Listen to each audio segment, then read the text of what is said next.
আসসালামু আলাইকুম ওয়া রাহমাতুল্লাহি ওয়া বারাকাতুহু নাহমাদুহু ওয়া নুসাল্লি আলা রাসূলিল কারীম আম্মা বা'দ।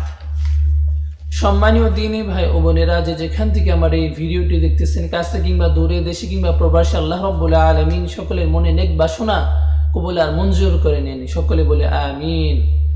আজকের আলোচ্য বিষয় বিশেষ গুরুত্বপূর্ণ বিষয় রমজানুল মুবারক। আমাদের অতি নিকটে সে রমজানময় বরকতময় রহমতের মাসটা আমাদের কাছে কি নিয়ে আসে। বুখারী শরীফ থেকে একটি হাদিস আমি আপনাদের সম্মুখে আলোকপাতে প্রয়াস চালাবো ইনশাআল্লাহ। ভিডিওটি ধৈর্য সহকারে দেখবেন। ইনশাআল্লাহ এই ভিডিও দেখে আপনাদের মনে আপনাদের ঈমান জজবা বেশি বেড়ে যাবে ইনশাআল্লাহ। চলেন মূল ভিডিও। যখন রমজানটা শুরু হয় তাহলে সেই রমজানটা কি নিয়ে আসে। বুখারী শরীফের হাদিস, আন আবি হুরায়রা রাদিয়াল্লাহু তাআলা আনহু قال قال رسول الله صلى الله عليه وسلم। প্রখ্যাত হাদিসবিদ আবু হুরায়রা, তিনি হচ্ছেন আল্লাহ রাসূল সাল্লাল্লাহু আলাইহি ওয়াসাল্লামের মুখ থেকে শুনে এবং অসংখ্য অগণিত হাদিস তিনি বর্ণনা করেছেন। সেই হাদিস জগতের বাদশাহ বলা হয় সেই আবু হুরায়রা রাদিয়াল্লাহু তাআলা আনহু থেকে বর্ণিত।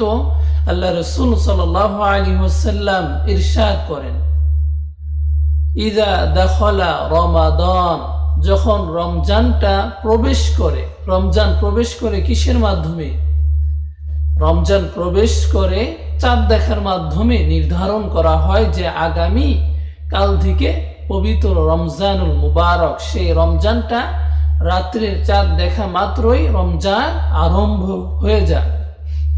সেই আল্লাহ রাসূল বলতেছেন, ইদা দাখালা রমাদান, যখন রমজান প্রবেশ করে তখন ফুতিহাত আবওয়াবুস সামাই, আল্লাহ রাব্বুল আলামিন আসমানের সমস্ত দরওয়াজা সমূহকে খুলে দেন। সুবহানাল্লাহ।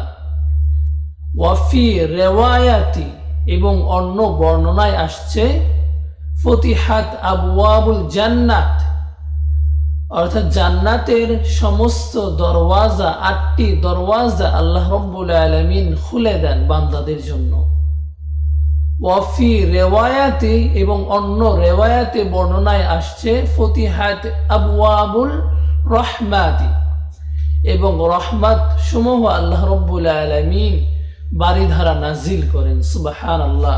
সেই ইদা দাখালা রমজান প্রবেশের মাধ্যমে শুধু তাই নয়, ওয়াগুল্লিকাতি আবওয়াবুল জাহান্নামা, আল্লাহ রাব্বুল আলামিন জাহান্নামের দরজা সমূহকে বন্ধ করে দেন। সুবহানাল্লাহ। অতএব যদি যারা আযাবে গ্রেফতার থাকবে, জাহান্নাম এই একটি মাস নিরাপদে থাকবে। জাহান্নামের দরওয়াজা সমূহ আল্লাহ রাব্বুল আলামিন বন্ধ করে দিবেন। সুবহানাল্লাহ।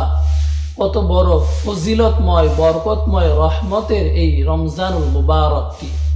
শুধু তাই নয়, ওয়াসুলসিলাতিশ শায়াতিন, আল্লাহ রাব্বুল আলামিন এই সবচাইতে ক্যারেক্টার শয়তান ইবলিস, এই ইবলিসকে আল্লাহ রাব্বুল আলামিন এই রমজানুল মুবারকের মাসে তাকে শিকল দ্বারা, বেড়ি দ্বারা গ্রেফতার করে রাখেন এবং তাকে কি করা হয়? গ্রেফতার করা হয়। মুত্তাফাকুন আলাই। হাদিসটি অত্যন্ত গুরুত্বপূর্ণ হাদিস, যে হাদিস সহিহ বুখারী ও মুসলিম শরীফের মধ্যে রয়েছে। এই হাদিস অনুসারে আমরা এটাই জানলাম যে রমজানটা আসা মাত্রই আল্লাহ রাব্বুল আলামিন আসমানের দরজা খুলে দেন এবং জান্নাতকে খুলে দেন এবং রহমত তিনি নাজিল করেন।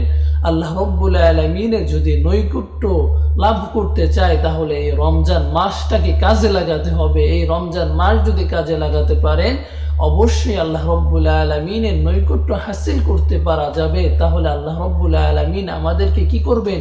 কবুল আর মঞ্জুর করে নেবেন। সেই জন্য আমরা হেলিয়ে দুলিয়ে না দিয়ে রমজানের প্রস্তুতি গ্রহণ করে রমজানটাকে রহমত ও বরকত দ্বারা নিজেদেরকে ভরিয়ে তুলি। সেই জন্য আল্লাহ পাকের কাছে আমরা কামনা করি, যাক আল্লাহ পাক আমাদেরকে রমজানুল মুবারকে প্রতিটি হক আদায় করে রোজা রাখার তৌফিক দান করুন। ওয়া মা তাওফিক ইল্লা বিল্লাহ ওয়া আখির দাওয়ানা আনিল হামদুলিল্লাহি রাব্বিল আলামিন।